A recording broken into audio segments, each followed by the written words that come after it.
Colleagues, good morning. I don't know, is at the secretariat. Winnie, are you there? Yes, it you Roy, there? I'm there. That's Winfred. Yes. Hey, okay.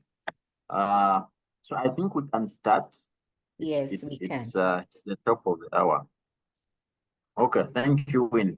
Thank you, colleagues, I hope you can hear me, for joining us for this important session. My name is Roy Mubuuke from Makerere University in Uganda. I was trying to put my video so that people can see me, but it has failed. You will see me later on. So this is an important session on manuscript writing. As you were all aware, scientific writing, manuscript writing, especially for academicians, is almost a must wherever we are. Not only to, for example, promoted or what, but also to disseminate our research findings. Publications are one of the main avenues for researchers to disseminate their findings. So we thought this is an important session for us to have, to refresh our minds. I know many of us have done this, but each time you attend such sessions, you pick a lesson or two. So today, my role is just to introduce to you the facilitator for this session. It's a 2-hour session at most, who will take you through. So the facilitator is Dr. Innocent Besigye, who is a family physician and a senior lecturer at the Department of Family Medicine, School of Medicine, Makerere University, who has facilitated such sessions. Is a certified facilitator in scientific writing in several fora, both in the region and outside the region.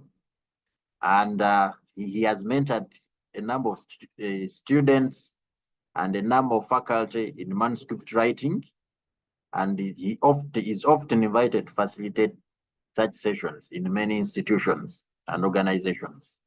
Dr. Besigye is passionate about mentorship. He's also a FAMA fellow, and he's passionate about seeing people grow and, in this area. So Innocent, you are welcome. And just before you is a group of people who showed interest in this. As you can see, we are quite many, so you can see the need for this session. So you are welcome, and I hand over the mic to you to continue. Yeah, thank you very much, Roy, first for the kind introduction, and I am really happy to be here this morning with you, all of you colleagues, to try and share on this important topic on manuscript writing.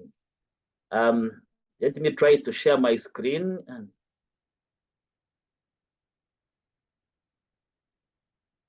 Are you able to see my slides?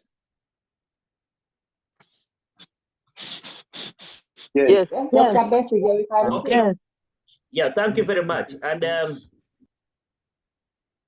here we are to look at this important academic or scholarly activity on manuscript writing. And as Dr. Roy has said, we quite often do this for many people who are interested in sharing their research findings. So therefore, manuscript writing is one of the commonest academic activities that we do, because many of us in academia, but even those in practice, it is always prudent to learn together and sometimes share what we do. And we can do that by being able to use the available channels to all of us, so that we share our findings or our experiences or what we do with the wider audience and the rest of the world through mainly writing.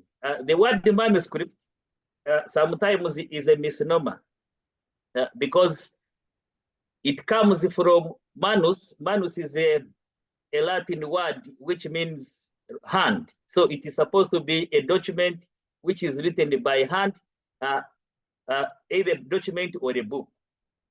And I am here this morning to share with you how we do manuscript writing, particularly for sharing scientific findings. And to let you know my other experience is that I am the assistant editor-in-chief for the African Journal of Primary Healthcare and Family Medicine. As you heard that I'm a family physician, but I'm also an academic editor for PROS One. So what I'm going to share with you is derived from my personal experiences as an author and also as a reviewer, as an editor, but also as a person who has been facilitating these kinds of scholarly activities. I think I will switch off my video because I am aware that we have problems with the bandwidth for many of us who are in Africa, and I will be switching it on once in a while to make sure that we are still together. So, the first question we ask ourselves is, why write a manuscript? I am hoping that you're able to see my new slide. Otherwise, sometimes you only keep seeing one and then I'm advancing. Are we able to see the new slide? Yes. Yes. Yes. Thank you. So, you know that the easiest way of sharing your research findings or any other thing you are writing is basically to stand in front of people and just present your findings. And it has its own advantages in that you just don't have to struggle so much. You just verbally and sometimes use of other presentation aids just to present your research findings. And the people ask you questions there and then, and the deal is done. But commonly that kind of dissemination is short-lived. But we always want our findings to, and it is short-lived and the reach is really not quite significant. And that is why it is important that we write our manuscripts so that they can get published, because when they are published, they are going to reach a wider readership. So the reason why you always write the manuscript is to make sure that we disseminate our research findings or any other thing that we want to communicate to a wider world and a wider audience. And when we are writing, we are actually trying to make sure that we reach to as many people as possible. And these days, you know that there are a lot of technological opportunities that allow us to share, to be able to monitor how people are actually looking or using our written work. And it is always very depressing when you put out your work and actually no one is looking at it. And that is why we are here this morning, to be able to know how can we write a manuscript very well. I was trying to ask myself, how can we make our audience know what we are doing and how can we attract them? I think if we can use the approach of newspapers, you know that there are some newspapers in our different countries which have a wider readership. And commonly, the newspapers which have a wider readership are those ones which write very well with the minimal errors, and people are easy to read what they are writing about. And there is a paper which is about how to read a paper, and it talks about the 3-pass approach. The 3-pass approach means basically it tells us that whenever you are reading a paper, as you know that we are now in an era of information explosion, you don't have all of the time at your disposal to read every paper that is being published. And therefore, you as the author or the person who is also who is writing the manuscript for publication, you need to have that in mind, that there are so many other authors who are also putting out their work. So how do you make sure that people are able to read your work out of the so many authors? And this 3-pass approach, I'm actually going to put a paper in the chat box so that you are able to have a detailed look at it. It basically tells us that when the reader looks at the paper, sometimes what will capture their attention is the title. And if the title is in their area of interest, then they will probably have to download the paper and have a quick look to see whether the paper is interesting or is talking about something of interest. And that is what we refer to as the first pass. So they first quickly look at the paper, which takes about 5 to 10 minutes. They look at the title, the abstract, and introduction. And if they think that what the author or the authors are talking about is interesting to them, then they actually look at the other subsections. The method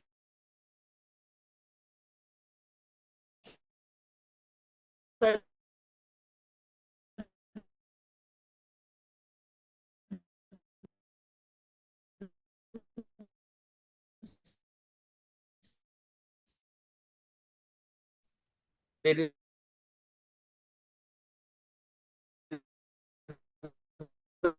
results, the discussion, and any other. They do workshops for manuscript writing for weeks or at least several days. But I will go over the principles, just what you need, the key principles or guidance that you can use as you put together your manuscripts. Not that you have to go into the details of each section, but once you have those principles, they will guide you as you put together your manuscripts. Now, the general approaches in putting together your manuscript are different, but I wouldn't say that there is one uniform way of writing the manuscript. People use different approaches, and these approaches will depend on what do you start with. Sometimes people start with the title. Others will write the title last. Some will start with the abstract. Others will write the abstract last. And therefore, what you start with sometimes depends on what you are interested on what makes you comfortable. The most important thing is that you cover the key sections within the manuscript. So what am I saying is that the general approaches are different, but the principles are the same. So you can start with the title, or you can write it last. You can start with the abstract, and then you expand your sections of the abstract into the manuscript. Or you can start with the manuscript, and then you write the title and the abstract last. The most important thing is to make sure that there is a thread of argument or the line of argument across all of the sections of what you are writing. Therefore, the title must be in line with the abstract and must be in line with the manuscript. And sometimes that's why some people start writing the main manuscript first, to make sure that they have a mental flow and understanding of the manuscript. And then from there, they distill the actual title to reflect what is being talked about in the manuscript, and also make sure that the abstract is an actual summary of the manuscript. That is one approach. The other approach is that somebody writes the title, then they write different sections of the abstract, and their manuscript is, and the abstract forms the backbone of the manuscript, such that the manuscript is actually an expansion of the abstract. As I'm saying, there is no right way, no wrong way of doing it. The most important thing is getting the final product with which meets the minimum requirements. However, it may be important that you adopt one approach so that you become quite familiar with it. Otherwise, if you always start with you don't develop one way of doing it, then it may always be may cause some kind of discomfort. Therefore, it is important that you look at an approach that you think works for you, that is comfortable for you, and that is what you should use. Now, the key section of the manuscript are basically 4 as far as we do the writing. However, it is important to note that whenever we are writing the manuscript, the other key approach that we use is that we have to decide on where our manuscript will be submitted. And therefore, it is some people will identify the journal first. And if they identify the journal where they want their work to be submitted, then you have to go and read the author guidelines so that you write your manuscript based on those guidelines. And it is important to know that different journals will have different guidelines on how to structure and write your manuscript. However, the key sections for most of them will actually be what I've put here. There has to be background and introduction. There have to be methods, results, and discussion. And we shall really briefly go through how you put together these different sections. That is the commonest approach.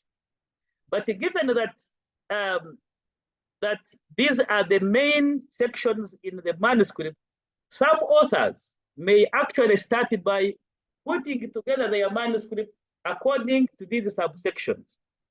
And then from there, they will now decide on where they find the journal where to submit their work. And when they find the journal, then they have to restructure their manuscript to fit the journal guidelines.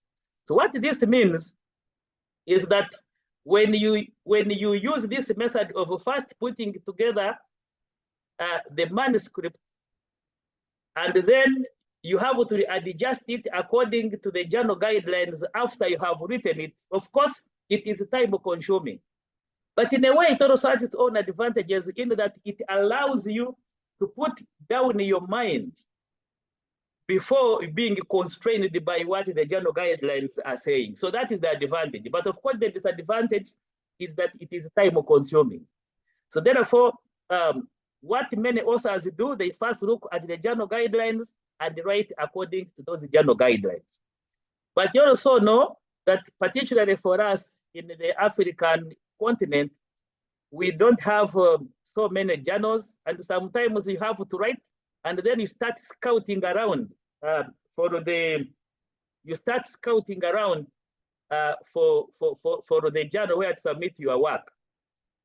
And when you have finished writing your manuscript, you can actually use an abstract to find out an appropriate journal for your work. We are not going to talk about journal article submission, but there is we use the JANE approach. So you type in Google JANE, J-A-N-E, and it will bring up a section where you will copy and paste your abstract. And when you do that copy and pasting, then a list of journals will come up from which you will select where to make your submission. So therefore, you will discover that when you are finished writing your manuscript, it can also be an advantage that you will be able to use your abstract to look around for an appropriate journal where your work is going to be submitted. Now, again, I want to summarize this slide by saying that these are the key sections which appear almost in every manuscript. And you can start from anywhere. As we shall be discussing in a short while, you can start from anywhere. Of course, it is not, you may start with the results, you come with methods, you write the discussion, and sometimes the people will go, will finalize their manuscript to the background. Now, let's have a look at the different sections of the manuscript. Commonly, what we look at first, or the first section, is the background. And as I've said, the background may be the first one to be written, or may be the last one. Sometimes when you are, I don't want to say the word novice, but when you are not yet an experienced writer, you will commonly start with the background.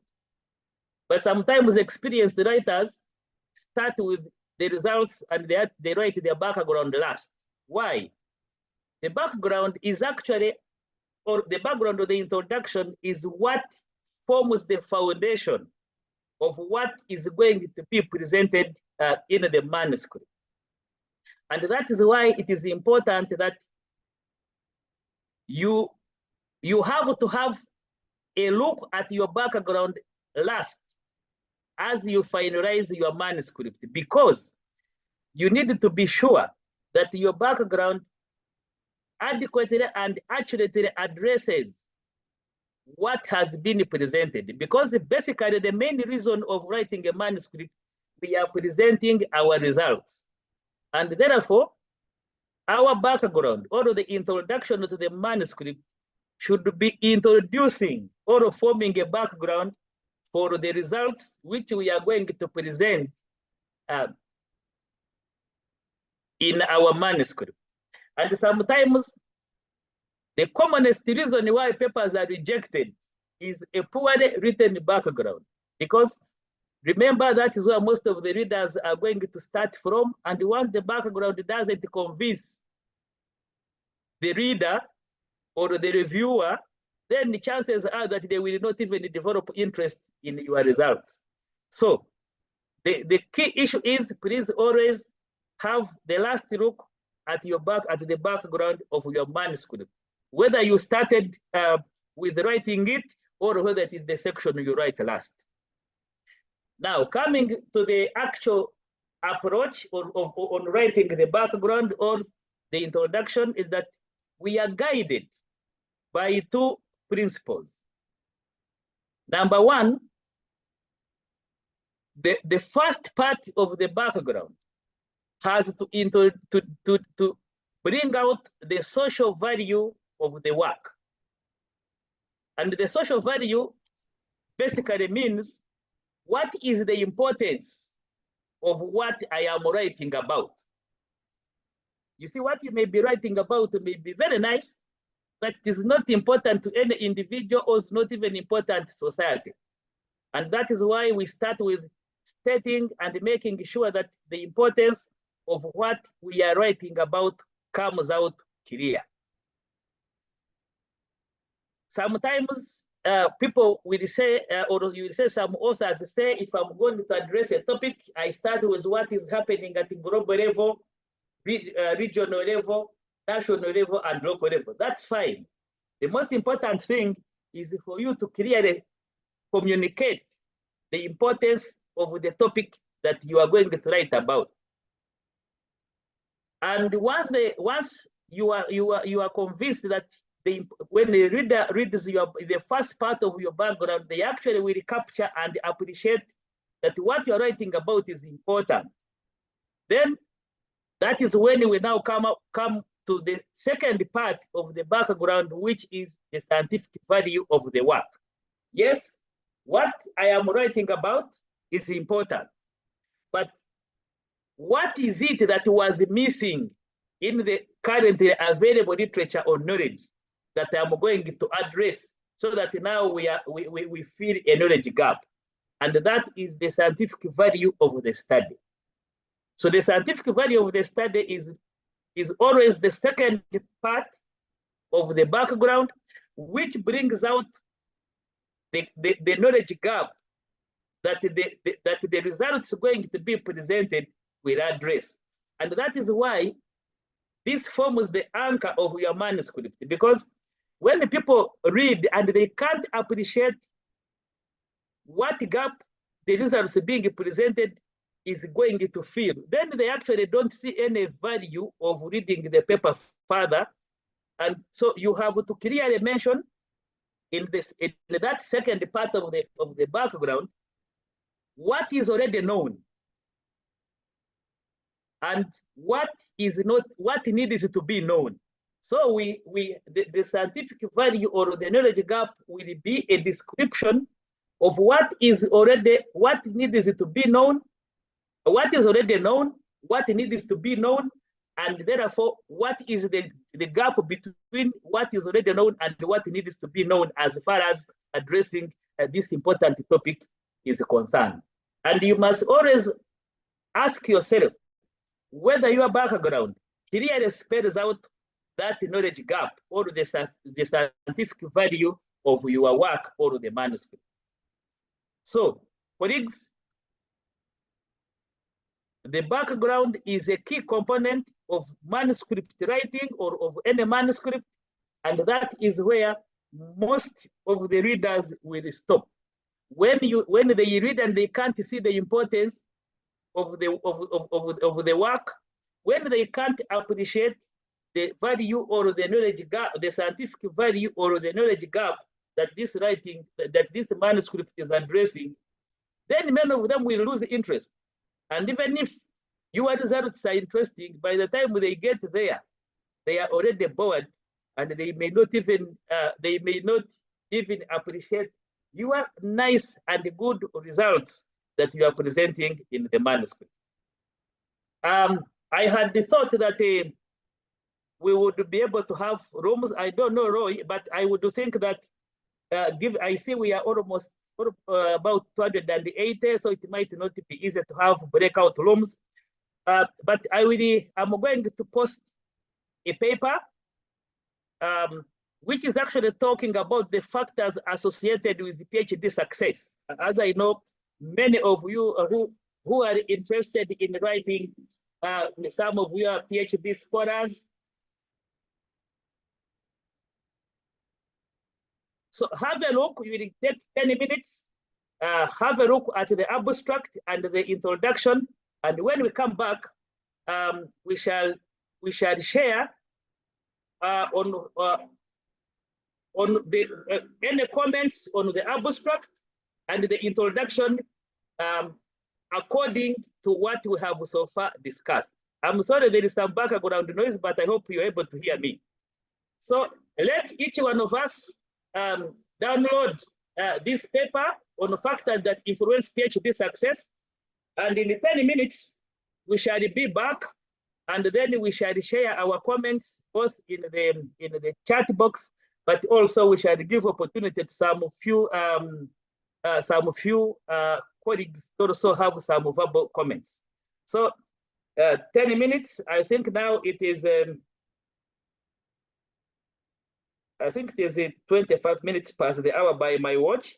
So at 25 minutes to the top of the hour, we shall be back, and then kindly look at only the abstract and the introduction, so that we see what comments we can make on this article as far as the abstract and its relationship with the background is concerned, and whether the background addresses the social value and the scientific value.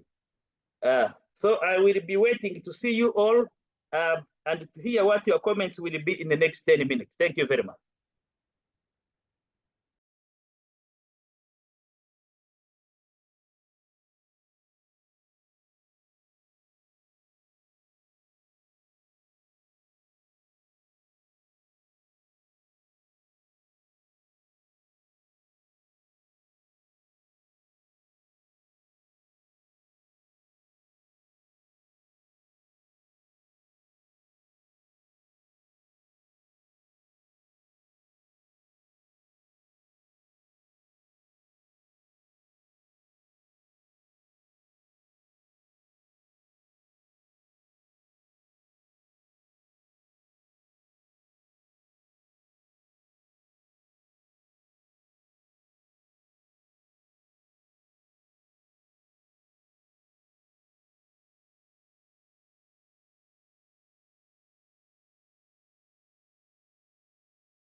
Morning, sir.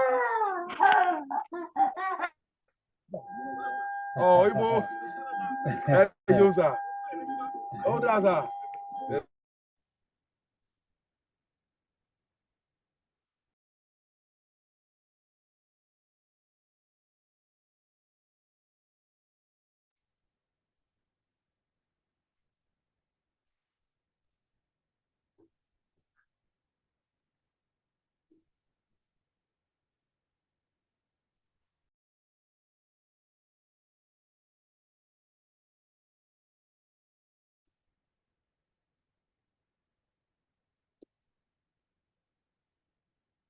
So, colleagues, I think many of us managed to download the article and have looked at the abstract and at the background. So we don't have to read the whole article. And I think in the beginning I said, you do first pass reading. And I wanted to ask before any comments.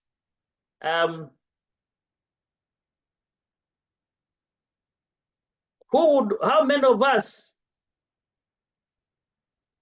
would continue reading this article after this time? Maybe we can just say yes in the chat, in the chat box quickly. If it is yes, say.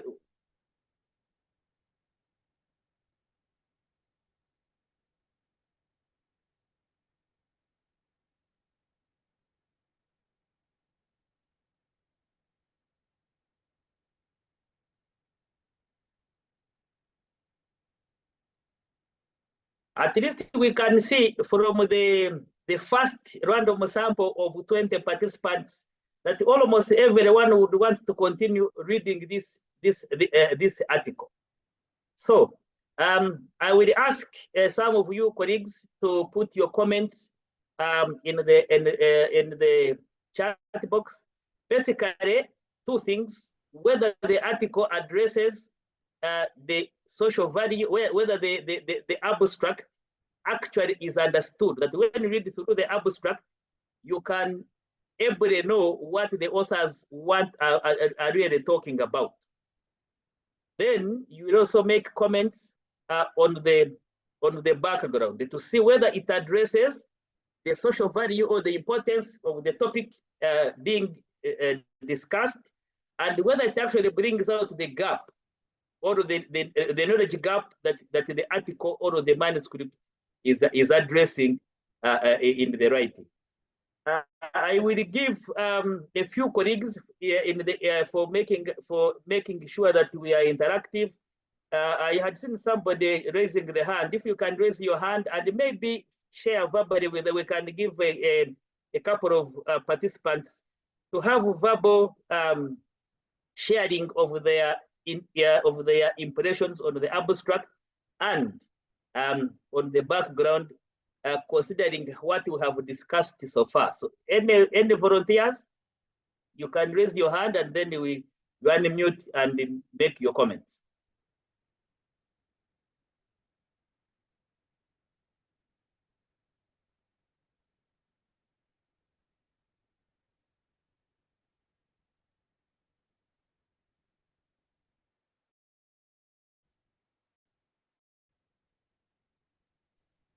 Yes, hello. Can you hear me?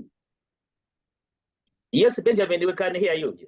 Yes, thank you, first of all, for such a very wonderful session. I would like to thank the AFREhealth for organizing this session.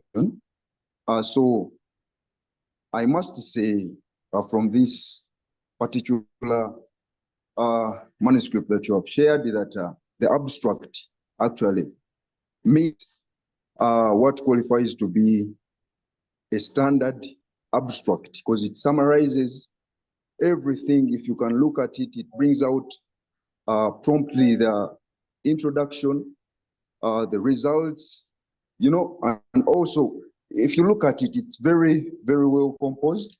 So when you go to the introduction and the background, you can also that it identifies, first of all, the challenge, like the gap in the existing literature.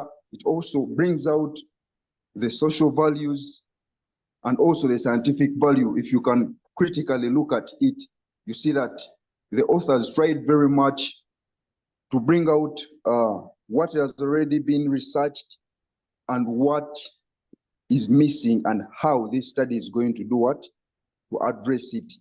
So it is really very, very well structured, and it brings out clearly what you have just shared before sharing it. So it is okay to me. So thank you very much, Benjamin. And probably that is why you see the interest of everyone reading it is actually clearly palpable. So you can actually, you really want to know and to read more so that you can able to understand what the authors are talking about. Any other participant would like to make comments? Yes, I also like to make comments. Yes, please go ahead. Okay, thank you very much. So the storyline is very interesting and is very apt because PhD research for PhD students is very challenging. And so he has picked a topic that is very apt and very interesting. And he has used a very simple language that is understood. And he's very focused. From the abstract and the introduction, there's a tie. And he, by the opening of his introduction, killed it. He nailed it by presenting the first statement, talked about what the problem is. And so there was no beating about the beat. There's precision, there's good language, there's good articulation, and I think it's a wonderful piece of work. And I'm going to use it a lot too, as a guide for my own writing. Thank you very much. Yeah, that is interesting. And you know, I thank you very much for bringing out that. It is always important to know. I mean, if you are writing, and you are writing about a topic that is topical, if I may use that kind of description, really we know that all of us, or those of us, or those of you who have gone through the PhD journey, it is sometimes very challenging, and the people get in there with excitement, but somewhere along the way, the journey is never clear. So the topic that is actually being discussed, everyone would want to know. It's also important that when you are writing your title, and that's what we started with, make sure that when the people look at the title, they are compelled to read what you are writing. If, for example, somebody said PhD training, and that is the title of that article, probably the people would not even bother so much. But because the person is talking about what would make people successful, everyone who starts the PhD really wants to complete it. And therefore, the way you put out your title to the readers will determine whether they will actually have a look at the article. Kindly note that we always start by looking at the article, and I mean at the title, and then we look at the abstract.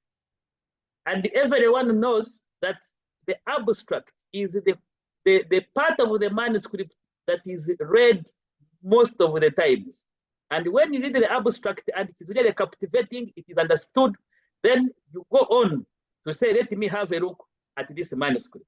So therefore, it is important that when you're writing our abstracts, we make sure that it is as informative as possible, because when the people read it, it is the gateway into reading our article after that. Remember, we said the purpose of writing a manuscript is to make sure that we put out our findings so that other people can read them. Now, when we are writing the background, I am seeing some of you are just coming in. We said, always read through your manuscript, read through the background, and ask yourself whether the background brings out the social value or the importance of what you are writing about, and whether it spells out the gap clearly by stating what is already known and what is not known and what needs to be known, and therefore that gap should be clearly described in the second part of your manuscript. When you read through that background, you actually see this towards the end of the background, they actually tell you the factors that have made that have been documented to be associated with success in PhD training. They also now say, but what the factors have mainly focused on the individual PhD student, but they haven't actually focused on the project. So you can actually see the authors are actually informing you that yes, some factors have been documented, but the factors have mainly focused on the PhD student. The nature of the project, the PhD project factors have not actually been studied. And important of all, they have not been studied at the same time with the factors of the PhD student. So any reader will actually now know, yes, we know that when you have a supervisor-supervisee relationship, which is good, the PhD is likely to be successful. But that is looking at the individuals in the PhD equation. But what about the project itself? And so you realize that the authors have clearly stated what the gap is. And that is what will keep us wanting to read the other part of the manuscript. So let's go on. Now, once we have got our background clear, then we look at the methods. And basically the methods should be able to tell us what was done, how was it done, and so the method should tell us what was done and how it was done. Basically, the key things we must ensure that are not missing in our methods section. It must mention the study design, because the study design will help us is again the gateway into the methods section. If we don't know the design, then everything else in the methods section might not make sense. Therefore, and that is why you notice most of the studies start by mentioning what the study design was. Because if you know that, for example, the study design was a case control study, and then somebody down there is describing the sampling procedure, then you know there is a problem. So once you say this is a case control study, then automatically you need to know that down there, I don't expect to read the sampling procedure, but I should be able to read case description and the description of the control. So it is always important that you mention your study design in the opening of your methods. And sometimes journal article, author guidelines within the different journals will guide you on how to structure the methods section. But all of them normally have to make sure that the following are addressed, which include the study design. You must include the study population. Who was studied and where? So this is the study setting, and sometimes study setting may come after the study, before the study population. Why is it important to describe the study setting and the study population? We know very well that studies may change depending on the setting. So particularly, we need to know which setting the study was done, such that we see if the study was done in a high-income country, probably, and it is really trying to look at reasons why people, for example, enroll for health insurance. The reasons may be different for a low-income country. I see Joseph is raising hand. Joseph, you have a question? Yes, thank you. Sorry for that interruption. No problem. Yes, before you even reach the sample size, I just wanted to inquire the relationship or difference between sample and sample size? Are they the same thing or they are different? Sampling and sample size. Sample and sample size.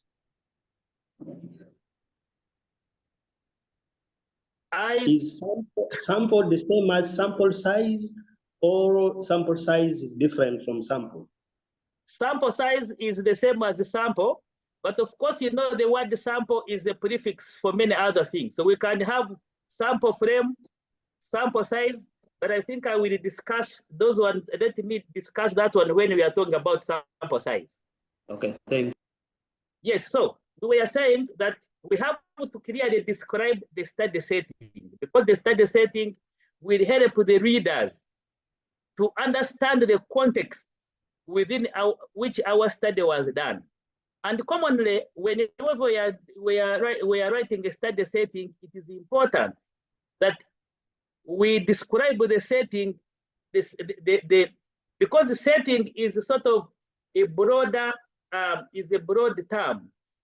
But in its broadness, we need to describe those particular aspects of the setting that will help the reader understand the context of our study. For example, if we are doing a hospital-based study, we have conducted a study in a particular clinic, we need to describe that setting and say, yes, this clinic is in this facility, maybe this is a referral hospital or is a general hospital, so that the person knows. If I am studying diabetic patients in a referral setting, it will probably they will be different from studying diabetic patients in a general care setting. So we need to be able to clearly spell that one out. We need to, for example, say, if we are doing it in a particular clinic, who is running that clinic? How many people are seen on average per day? So for example, if we know how many people are seen on average per day, and I am reading about your sampling procedure, my understanding of your sampling procedure will depend on my understanding of the study setting. So what I'm trying to say is that when you are writing your study setting, write about those aspects of the setting that will help the reader understand the context of your study. It is not writing everything about the study setting, but you must write things which will help the reader to understand the context of your study. And the one thing you need to remember is that manuscripts are going to be submitted to journals, and journals have word limitations. That is why you should always avoid writing everything about these other aspects, but you must clearly describe the setting so that the reader can appreciate the context within which the study was done. Then you need to clearly describe who was studied, because we know that also findings may change according to who is studied. So did you study adults? Did you study children? Did you study elderly people? Even in adults, did you study, for example, if you are looking at hypertensive patients, did you study men or did you study females? Because it is important that some of the understanding of the findings will depend on understanding of who participated in the study. Of course, also important, as you see down there, we have ethical considerations. The study population will also help us to appreciate whether you actually adhered to the internationally and nationally set ethical standards of doing research or doing studies. So that is why you have to able to describe who was studied in your manuscript. And then once we know how the study was done, where it was done, and who was studied, then you want to know how many people were studied. And this is the sample size. And sometimes you have to compute the sample size. You have to sometimes summarize what assumptions you made while computing the sample size, and how you ensured that the sample size selected is actually representative of the study population. Because you know that ethically we are not allowed to study everyone, but you must choose the maximum sample size that will be representative of the study population, so that we are able to make inferences or conclusions on this sample. Otherwise, studying everyone is not, first of all, economically, it doesn't make economic sense because it might not add value or minimize the error that we are to make.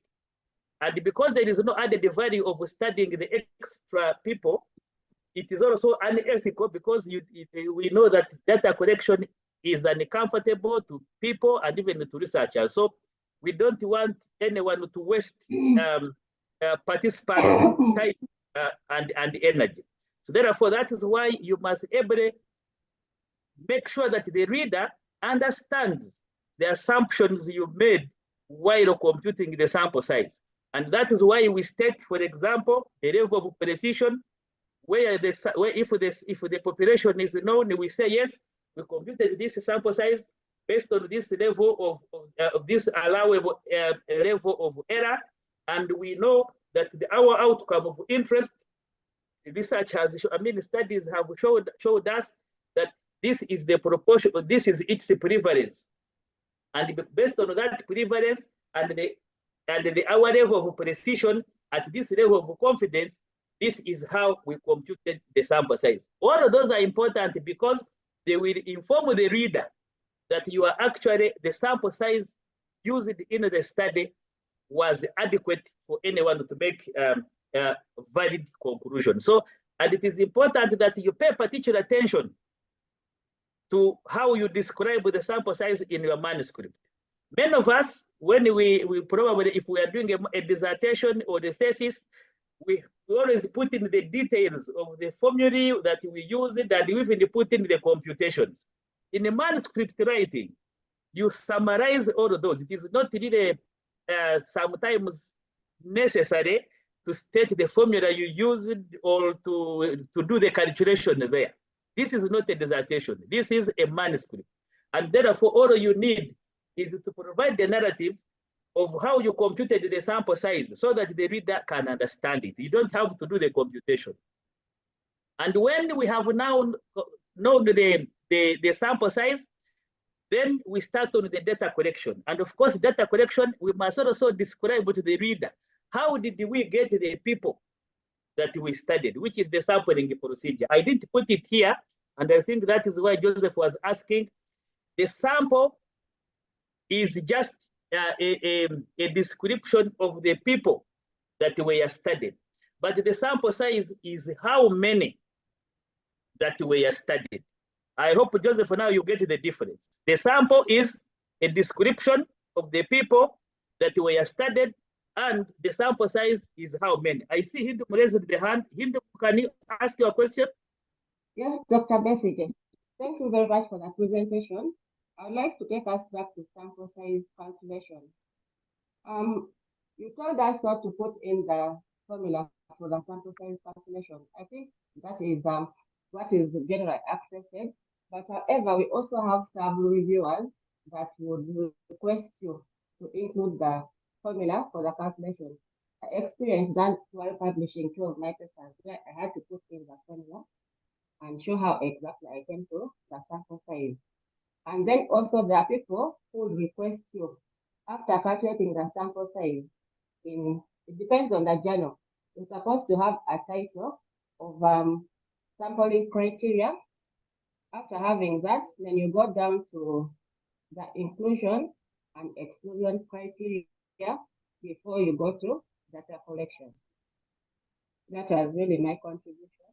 I don't really have a question. Thank you very much. Thank you very much, Hindu. I think Magara was also raising the hand, and probably can make the response at this at the same. Magara, is your hand still up, or you lowered it? Well, I had the same comment, Dr. Besigye, about the eligibility criteria. So I think Dr. Hindu has addressed it. Thank you. Okay, thank you very much. Of course, I am not yet at the inclusion and exclusion criteria. That's why I was coming to the sampling procedure. Now, as I said before, when you are writing, the final manuscript must be in conformity with the journal author guidelines. So if the journal author guidelines request you to have a formula, then you have to state it there. But you will realize that many journals do not ask you to indicate the formula that you use. But given that some will not do so, but the readers need to understand. And that is why I mentioned that you must, in a narrative way, clearly describe the assumptions you made and what were the key components that you used to compute your sample size. Now, when you find the reviewers asking you to state the formula, commonly they have not appreciated where you came from to come up with that sample size, because some people just mentioned 450 participants. The sample size included the 450 participants. If the reviewer does not understand where you are coming from, obviously they are going to ask you to do that. And therefore, that is why it is important that when you are writing your manuscript, make sure that you make sure that the reader is able to understand all your perspectives. I see Doshima has raised the hand. Doshima, go ahead and ask your question or make a comment, please. Okay, thank you very much. My question is also about sample size. I have a sample size of 43, and that 43 was a universal sample in the sense that all the 43 were the whole number of nurses working in a particular unit. But I understand that for publication, it will be said is inadequate. So I need clarification. Thank you. I think, Doshima, to answer that question quickly, is that you have to clearly state that those are the only people that are there. And it also depends on your study design. So is your study design quantitative or qualitative? It's quantitative. Yes, I want to say that in quantitative studies, the minimum sample size that one requires to do statistical analysis and the conclusions is 30. And we may not go into it's how many? It's how many, 30. Sir? 30. Okay, yes. Okay. And if you want to understand the detail of how that one comes about, you can read about the central limit theorem. Of course, it is beyond our discussion here, but I think I can put it in the chat so that for those who may want to read about it.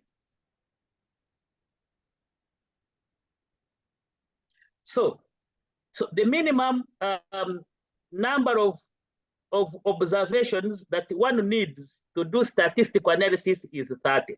But of course, you know that some people are going to use the eyeball to make Doshima, you are back again? No, sorry. Let me lower my hand. I see your hand up. No, I'll lower it now. I think you have seen what I posted in the chat. Yes, I have seen, sir. Thank you. Yes, and sometimes you need to bring it to the attention of the reviewers of your work and probably explain to them that your work, your decisions are explained by the context. And that is why the description of the study setting is important. It is the one which will make people appreciate that the only people to study are 43, but you can actually be able to do statistical analysis because your sample size is allowed within the central limit theorem that we follow when we are looking at the statistical analysis. Now, so when we have computed the sample size, we said the next is the sampling procedure. How many people are we going to study? Then how are we going to get them? Now, the description of the sampling procedure, as I said before, basically has to be in line with your study design. Because people need to know. You know very well that different study designs will call for different sampling procedures. And we are not going into the study design to give for this a particular presentation, but it's important that the principle is we must align our sampling procedure with the study design. And then when we have described how we shall select the people that we are going to study. Then we now have to explain how are you going to know who is included, which is the inclusion criteria, and how are we going to, those who are included, what are the conditions that yes, they fit within the inclusion criteria, but for certain other reasons, then they may not be included, which is the exclusion criteria. And colleagues, the principle is that for anyone to fit in the exclusion criteria, they must first fit into the inclusion criteria. But sometimes people just describe the inclusion and the exclusion criteria for the sake of doing it, without knowing that somebody can only be excluded if they have already met the inclusion criteria. And that is important. And you must always make sure that in your manuscript, such is clearly stated and described so that the reader can understand. And the best way to do that is to always imagine you are now seated, or you have just entered the field. Just describe what you did when you were collecting data. It is not a matter of referring back to your proposal and you change tenses and whichever. Everybody describe in detail how you got the people and how you interviewed them. And therefore, there must be a clear description of data collection. How did you collect the data? Did you use a questionnaire? Did you use in-depth interviews? Did you use focus group discussions? And it is always also important that when you state the method of data collection, you also briefly justify why. If you really did in-depth interviews, clearly say, we did in-depth interviews for this reason. We did the key informant interviews for this reason. We used the self-administered questionnaire because we were studying university lecturers. So probably it might not be very important to sit and start interviewing them since they can understand the questionnaire. Therefore, it is important that when you state how you collected the data, it is important that you also briefly explain why. Kenneth, your hand is up. You can ask a question. Thank you so much, Doctor, for the elaborate presentation. This is Kenneth from Gulu University, Uganda. I have a question about the exclusion and inclusion criteria. So once we have excluded people, do they still fit within our denominator while we are computing, let's say, the prevalence? Thank you. I think the two are different because when I don't know, Kenneth, whether you were saying that when we have computed the sample size, the people excluded also, are they also, do they contribute to the sample size? Is that the question? It's the people who've been excluded. Commonly, the people who have been excluded do not form the denominator because it means that when somebody is excluded, it does not mean that our sample size reduces. When we exclude somebody, we still have to achieve the required minimum sample size. I don't know if that answers your question. Yeah, it's okay, thank you. Commonly, depending on your sampling procedure, you will be required, for example, if we are using systematic random sampling, and the person, according to a sampling interval, if the person is excluded from the sample, then it means you have to explain how you fill that gap. If the person in a systematic random sampling, the person selected is excluded, how do you deal with that?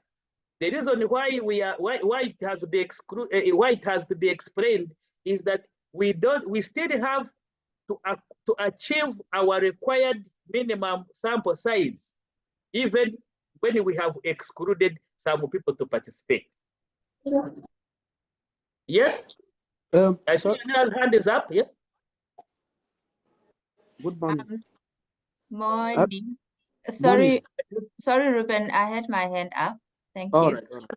All right. So I wanted to also just jointly with Kenneth's question, instead of exclusion now before collecting data, let's say you've collected data and then there's withdrawal of participants.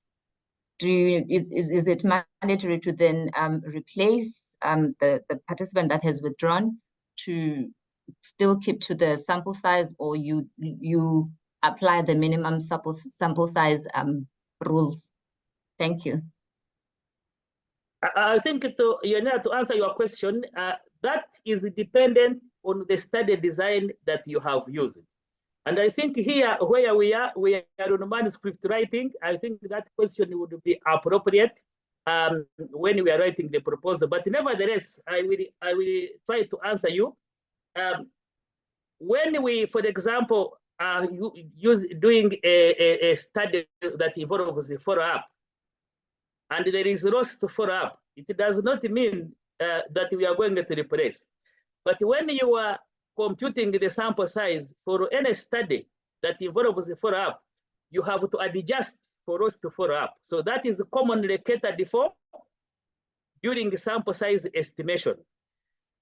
So if you are going to do a follow-up study and you know that there may be loss to follow up, then you adjust that during the sample size estimation. I don't know, whether we answer your question. It's clear. Thank you so much, Doc. You're welcome. So Hindum, you raise your hand, or you have another question? Doctor, I have No, a question. I wanted to just clarify on that issue that once you calculate a sample size, it's a minimum number. You don't have to stick to 50 if it's 50. You're allowed to shoot and go up. Then also you should put in mind that if you're collecting data like using questionnaires, you may create during data cleaning in the process of analysis, and you find some questionnaires are not really filled well. So you will lose some of those questionnaires, and you may end up going back to your sample size of less than 50. But that issue is you should not go less than 50 if it's what you calculated, but you're allowed to shoot and go up for some of these things that you may face in the process of data collection, analysis, and all that. And then something else also is during, what question was that? That exclusion criteria usually happens before you collect the sample, before you identify the people. So you have your sample size of 50. You've said all pregnant women are going to be included. Let's assume that is your study population, pregnant women. But now you're going to meet this pregnant woman who is already in labor. She's pregnant, but she is in labor. So she's supposed to be included in the study, right? She fits in, but because she's in labor, you exclude her. And then you look for another pregnant woman until you meet your sample size. So that is why I think Kenneth was a bit lost somewhere there. Whether they fit into the denominator, no, they don't. That's just my contribution. Thank you. So thank you very much. I think, in the interest of time, let's go on. But the most important thing is that most of the questions being asked are really relevant when you are writing the proposal. Remember, we are on manuscript writing. And in the manuscript, all of these things have been overtaken by events. The most important thing is be as honest as possible when you are writing your manuscript. So even if you find that when in your data analysis you find that you have really significant loss to follow up, say it. Instead of cooking data, please say it. Because remember that what you are going to put out, somebody else can actually replicate it and find something different. So in the manuscript writing, please make sure that there is an honest description and reflection of what you did. So the purpose of what we are discussing now in the manuscript writing is to make sure that your manuscript must have all of those sections and it must include information on all of the things that we are talking about. So for example, the other issue is that the methods must address is data analysis. How did you analyze your data? Please describe in detail how it was done so that somebody understands the justification of which statistics were used, which software you used, and sometimes who did the analysis. so that the person who is reading your manuscript has an understanding of where you came from. And then finally, you must state the and you know that many journals will not accept to publish your work when you have not stated the ethical considerations, and you have to always show evidence that the work was reviewed, that your study received ethical clearance from an accredited institutional review board. And if there was a waiver of consent or whichever, all of those have to be described. Please don't forget that. And you know that you also have to state some of the international ethical regulations. For example, the Declaration of Helsinki. Sometimes we just do that, but it's important that when we are designing our studies, we actually read these documents, and it is not a matter of writing, but we follow them, and then we should also state that we followed them, and where there is any specific ethical issue to highlight, please do highlight it. So basically, colleagues, the methods must contain all of the things that we have talked about, so that somebody can understand what was done, how it was done, where it was done, and who did what. That is very important to the reader. Now, of course, once we have described that, then we come to our results. And I want to mention that the purpose of the manuscript is actually presentation of results. Therefore, it is important that we pay particular attention to results. And results can be presented as narratives. And of course, this is where you just make a narrative description of your findings. This is quite common in qualitative research study designs, but also in quantitative study designs, we also do narrative, so that you can have just a description of some parts of your results. You sometimes find somebody has tables which has just two or three boxes. Please, when you have results, ask yourself, what would be the best way to present my results? And I want to reiterate and say, the hallmark of writing a manuscript is the presentation of results. So some results you may decide to present them as narratives. Commonly, results are presented as tables, and I will briefly talk about tables in the next slide because of two reasons. That tables help us to fit within the word limit of the journal requirements. Otherwise, if we are to describe every number that is in the table, then we are going to write so many pages and thousands of words. Here, I just want to also make a disclaimer that I am thinking that most of us are in the health sciences.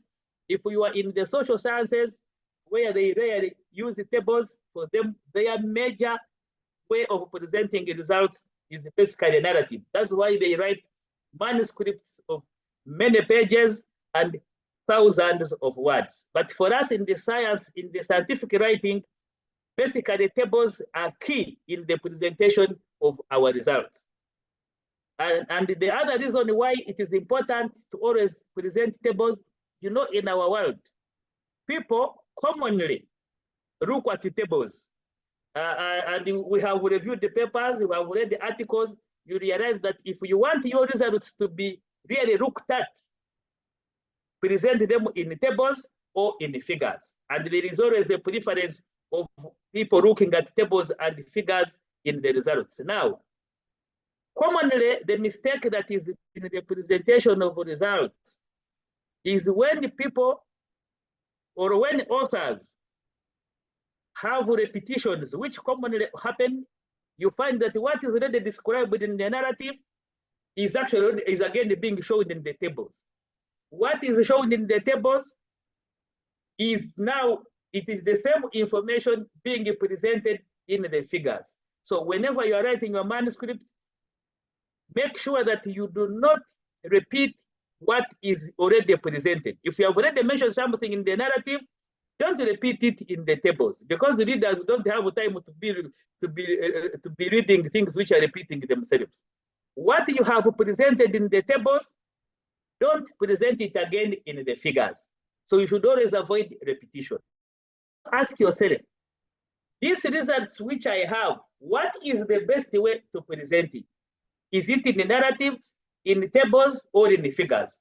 That will be your decision as an author. And the other way how people present results is in the photos. And this is not, it is not common in the social in the health sciences, but it's also common in the social sciences. But in the health sciences, we have also started seeing people presenting manuscripts with the results in the form of photos. For example, I know you know photo essays is a well-known study design, and therefore you can present your results in the form of photos. I think Doshima was raising the hand again. Doshima, do you have a question? Yes, I have a question. Sorry, Mr. I was wondering if you also have a best practice table presentation to show us, or simply I'm trying to ask that. So if I have this table talking about social demographic data, just that table is there with the title. I should not say anything in the narrative that is in the table. So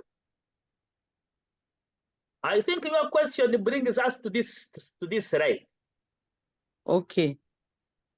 So the issue is, and I am not talking about how to present a table. I will not talk about the others. Of course, we don't have much of the time to ourselves. But why would it be important to present a table very well? As I said, tables are the commonest way in which we present our results, because people will basically look at the tables when they are to understand your results. So how do we present a table? I did not put for you here anyway how to present a table. I'm only giving you the highlights and the principles, because I think this question would be able to answer if we really our session was on the presentation of results only, but we are basically looking at the highlights of putting together a manuscript.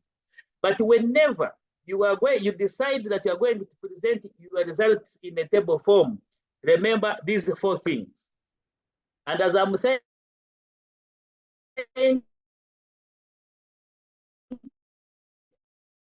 always run a risk of introduce the table. What is this table about?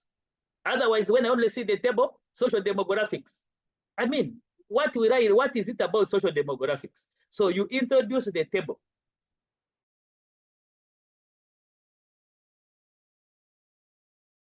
So social demographics of the participants, and then you mention what are the key components in the table. That is what the explanation is. What is it? So when you introduce the table, you say this is the table of social demographic participants, or this is the table of factors. Now you explain what are those factors about.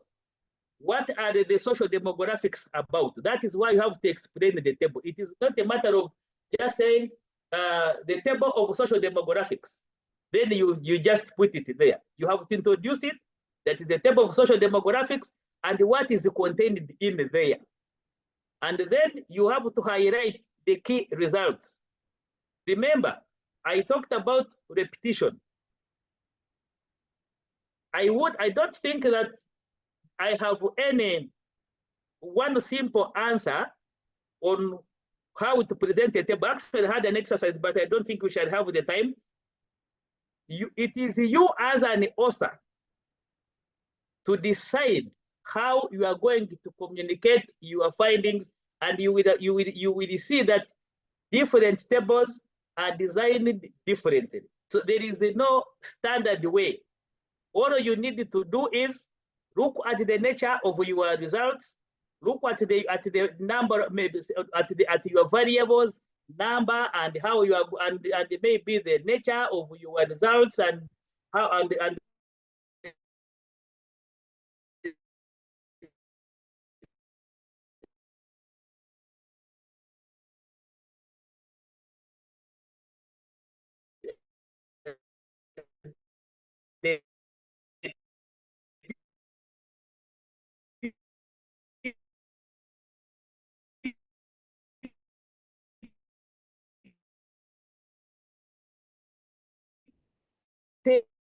will be found in the table.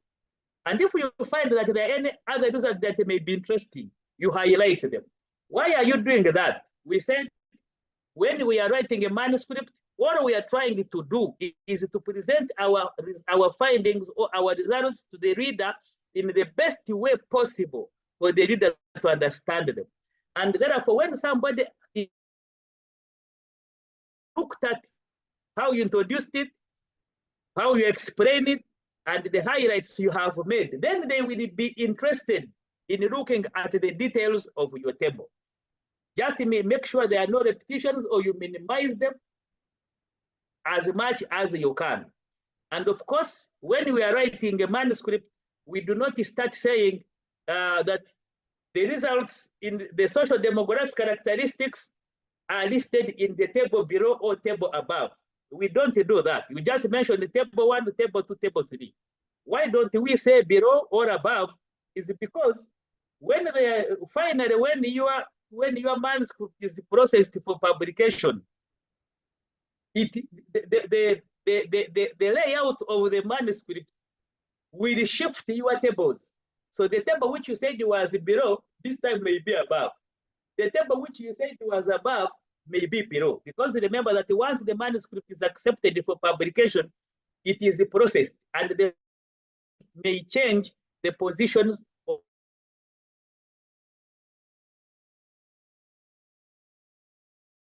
say table 1. Because in the manuscript the tables will be labeled accordingly, so that the reader, when you mention table 1, they will go and look for where table 1 is in the manuscript. But please don't say below or above. Important of all also to remember is that in the author guidelines, in the journal author guidelines, they always describe to you how to format your table. That is important. And therefore, don't just draw your table, read the author guidelines to see what does the journal requirements, what are the journal requirements as far as formatting the table, formatting and the presentation of the table is concerned. So what I'm giving here are just the key highlights of presenting your table. But remember that the actual formatting of the table will be according to the journal author guidelines. And also the number of tables that you are allowed to have in the manuscript are also dictated by the author journal guidelines. The same with the figures. So there will be a certain limited number of figures that will be required. Sometimes the journal requirements may require you to have a certain graphic design. For example, certain kinds of resolution. They may ask for high resolution tables or high resolution figures. There you may need the help of a graphic designer in doing those, in meeting those journal requirements. But important for you to remember, ask if is my table well introduced? Did I explain it? Do I highlight any key results? Are there any other additional results which are interesting that I try as much as possible to make sure that the reader captures? So that is very important for you as you present your table in the manuscript. I wish I not do this exercise because we are out of time, but I think it was just basically to look at how tables are presented. And Doshima asked if I have any best practices. Really, the best practices is what I have mentioned, and also to make sure that you read properly and understand the journal guidelines. Now, when we have our results, our next section of the manuscript is the discussion. And I wouldn't want to say that this is the most difficult part of the manuscript, but it is normally the most poorly written section for most of the articles. I don't know the reason why, but Clement has raised the hand. Can you ask a question, please? Or comment? Yeah, good morning. Good morning. Yeah, please, I want to ask, in case I I'm presenting about 2 tables or more in a study.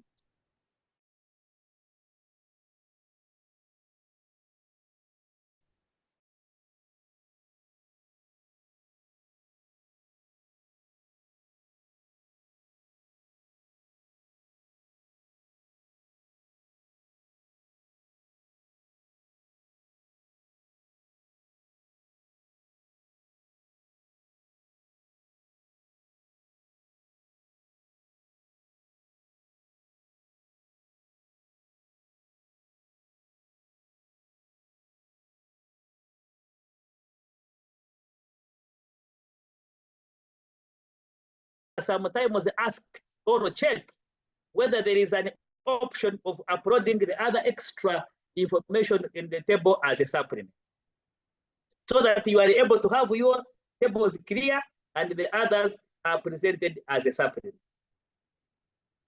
I hope we have answered your question. Yes, please. Thank you.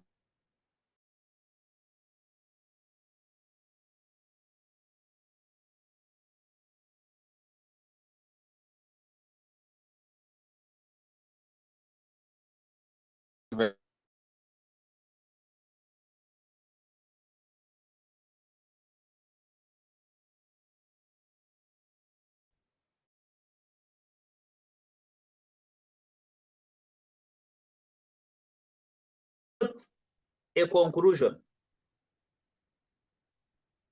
Are you able to hear me?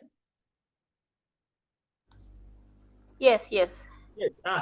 So the summary of the key findings is basically what you set out to, is basically about your study objective or objectives. So when we looked at, we set out to find out the factors associated with the nature of the project summary. I mean the nature of the PhD, the nature of the PhD project as far as success is concerned.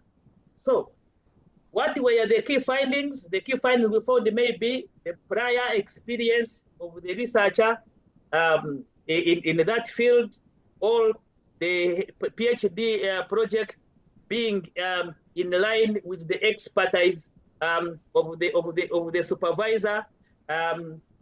Maybe you find that the factor you found is the availability of the space or other learning activities of the PhD student. Now, so the summary of the findings are the actual factors you have found. Now, when you find that the fact, so what do the factors, what do the findings mean to the person who is reading this, or to anyone, what do they mean to you or to the person who is reading this work? For example, when there is space in the department, when there is maybe when there is internet or computers, the conclusion will be the study environment, because basically it is trying to have a thematic understanding of the key findings is what the conclusion is. When we find that the PhD student's prior knowledge, or the person having worked in a particular field before enrolling for the PhD topic, the PhD supervisor being an expert in that particular field, we say, what does this mean to me? That is what forms the conclusion. I don't know, Emma, whether that makes sense, and to many of us, because I'm told that that's the problem of summarizing the findings and the conclusion. The summary of the findings is actually a summary of the results. And then the conclusion is what ties up those key findings is what will form your conclusion. I don't know if that makes sense, but I think that is the best I can explain. Yeah, it does make sense. Thanks a lot. Okay, so let's have a look at the differences, because we have about 10 minutes. As you know that when we are writing our manuscript, we are going to be using already available knowledge. Therefore, we are going to reference, and this is another area that is commonly uncomfortable to the authors, because the journal article, the journal, the journal houses pay particular attention to referencing. But to solve this problem, thanks to technology, they are referencing managers. I would encourage all of us to always use a referencing manager. Why?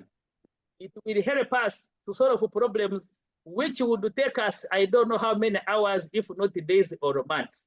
And there are different referencing managers.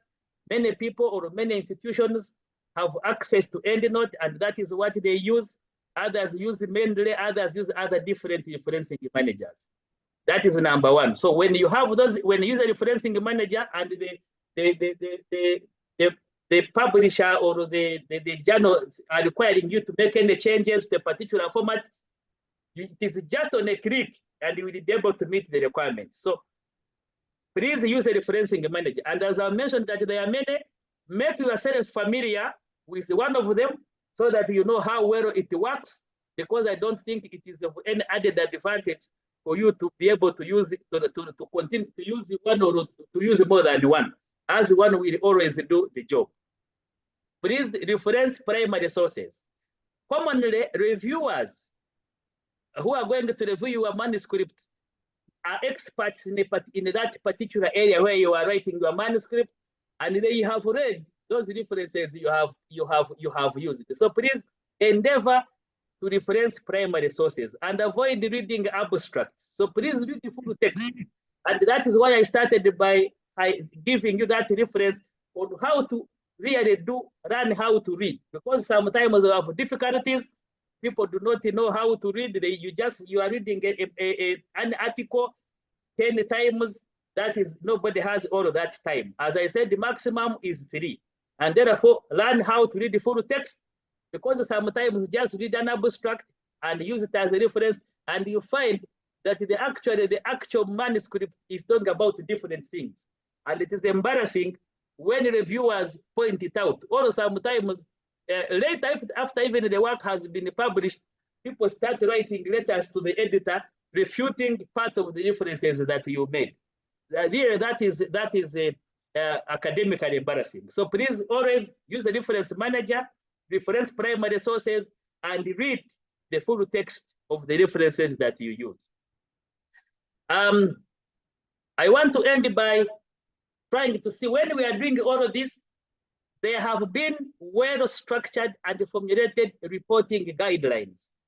And particularly when you are a novice researcher or writer, you may not be aware that there are those reporting guidelines.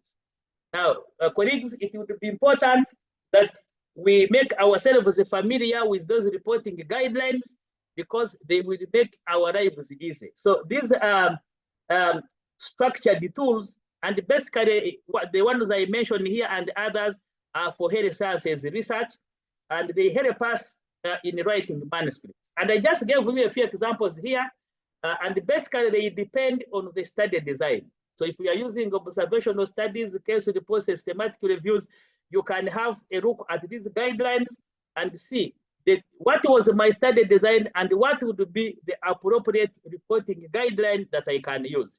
And you can check, many of them are listed on the Equator Network, which is which promotes quality reporting of our research findings. So whenever you are writing a manuscript, you can decide to use these reporting guidelines as a guide to your writing. And why is it important? They will help us to really write. Can you, friends, can you mute, please?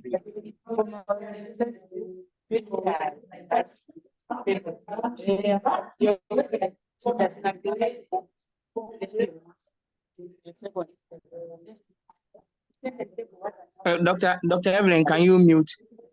Dr. Evelyn, can you mute?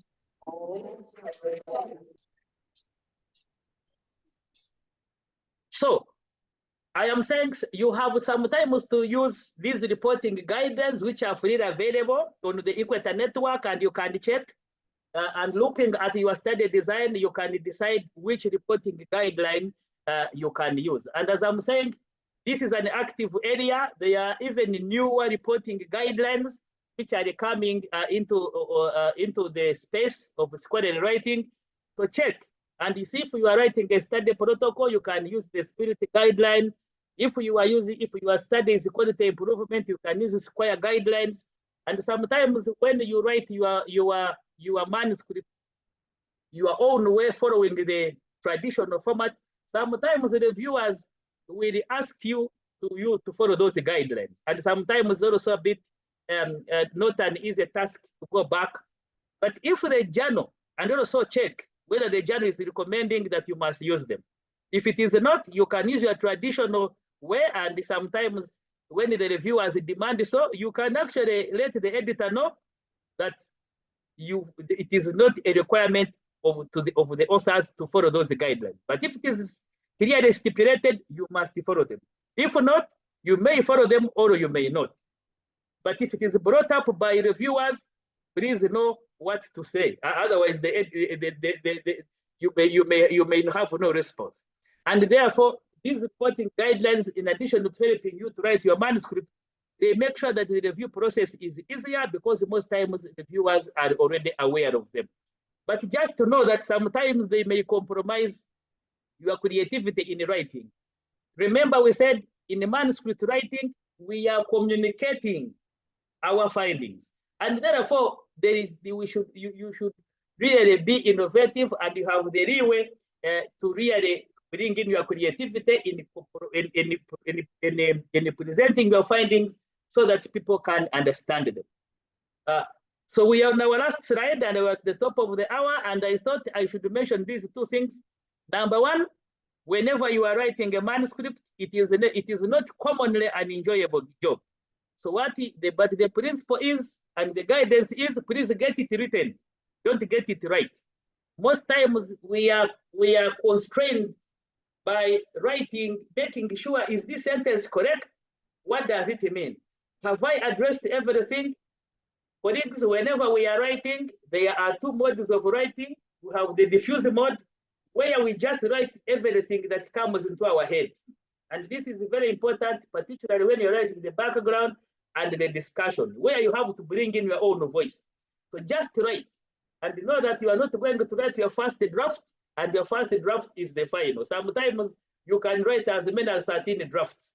So the issue is, get it written, don't get it right. But in getting it written, somewhere along the way, you will get it right. And you know that when you keep in a focused mode, where you are concerned about what your sentences mean, whether the paragraph is right, whether the ideas are following each other, you will never get it written. So in the first, you have to make sure that you sit and write all your ideas down concerning the background, and when you also make the discussion. And then you will come back after some time in your editorial mode, or what you call the focused mode. And then you have already your ideas written down, and then you are now distilling which one we should follow what and which one means what. And it is important that you always get writing. Writing makes perfect, because our mental function works in a way that we keep learning how to use the words together. So the more manuscripts you write, the better you will become, and the more you will be, and the more perfect you will be as far as communicating what you want to communicate and where research findings is concerned. Thank you very much, colleagues, for the active participation and for being here. This is my last slide. I don't know whether there are any last burning questions. If not, I will hand over back to Roy to conclude the session. Thank you very much. But I see Clement has raised the hand. Yes, Clement. Yes, please, a quick one. Thank you for the opportunity. I wanted to know if two manuscripts can be drafted from one study. Is it possible? Yes, it is possible that you can actually have one study and write two manuscripts, because what we are communicating are results. However, there is a disclaimer. Don't, I've forgotten the term that we use in scholarly writing, where people instead of communicating for the benefit of the scientific world, their aim is to have as many manuscripts as possible. Before you do that, you must ask yourself whether the rigor of your results really demand that you write a separate manuscript. As I said, the main purpose of writing a manuscript is to communicate our results. So before you start using writing many manuscripts from one study, ask yourself whether it really makes sense. And sometimes you will have difficulty because you are going to start duplicating or replicating the methods. And remember, these days many journals have anti-plagiarism check, so they will actually detect that the sum of the material you are putting up is actually already available out there. So the answer is yes, but you have to really carefully do it. Thank you. I see Muhammad's hand is up, yes? Muhammad, Yes, can you unmute and ask your question? So thank you for your presentation. I'm delighted to join AFREhealth. My question is that can we mention in the results that a problem solved or not, or until we go to discussion, that in conclusion, we mention whether the problem is solved or not, or we can even mention it after narrative and showing figures, table, and photo in some cases. Can we mention that problem is solved or not? This is my question, sir. Okay, I don't know whether the purpose of writing manuscripts basically is not solving problems, but it is answering questions. So probably I don't know whether you are asking whether the question you set out to answer was answered or not. That one is in the conclusion, which is the last part of the discussion. The other problem I think which I can mention here in relation to Muhammad's question is that some authors have a tendency of discussing results in the results section. Please, the results section is just presentation of results. The discussion is a separate section. So don't present the results and at the same time discuss them. Also, don't repeat results in the discussion. You know, somebody say, when you write in the discussion, 70% of the smokers were also alcoholics. That is repeating the results, because the 70% is the result. But the discussion would be that many participants were smokers and at the same time alcoholics. Because I have already made that conclusion, I have already looked at your results, and then you explain why. Please don't repeat the results in the discussion, and don't also discuss results in the discussion in the results section. Thank you, sir. I don't know sir, whether you can give me 1 minute to give my emphasis with regard to manuscript publication.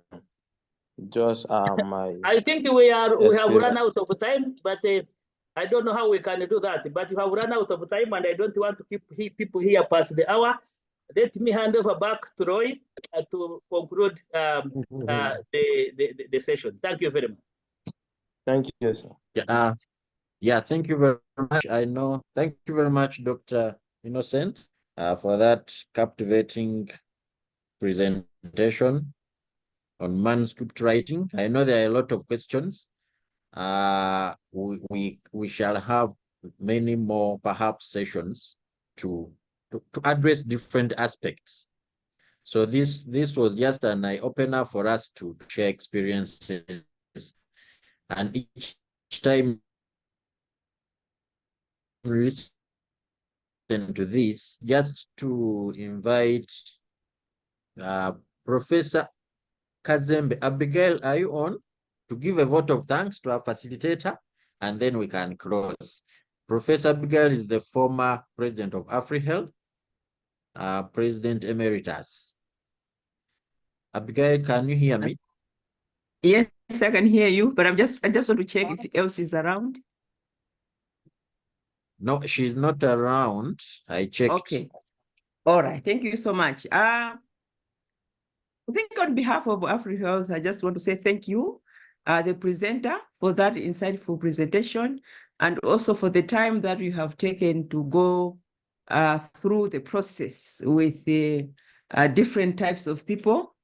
And I'm sure we have all benefited from this presentation.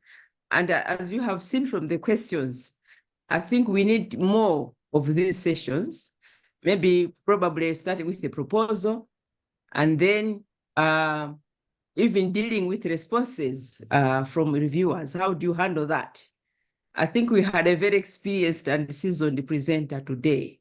So on behalf of AFREhealth, I just want to say thank you to everybody, and also for the participants. Thank you very much. You were a live audience. Thank you. Over to you, Roy. Okay, thank you very much, Dr. Innocent and the participants, and wish you a very wonderful day. Thank you. Thank you, everyone. Thank you, sir, for the privilege. Yeah, thank you so much. Yeah, the slides will be put on the AFREhealth website, the video and the slides, so you can Thank check you, on our bye. website. You can have them. Thank you. Thank you so much, bye. Please, can we have it also on our platform? Thank you, sir. Okay, we can put it on the platform. Yes, okay, all right. Thank you. There's Thank an you so much. evaluation All right, link. thank you so much. Thank Thank you, Mr. Thank you so much. Thank you so much. There's an evaluation link in the chat. Thank you so much. Kindly fill the evaluation and provide us your feedback. Thank you. Thank you so much. Let me let me.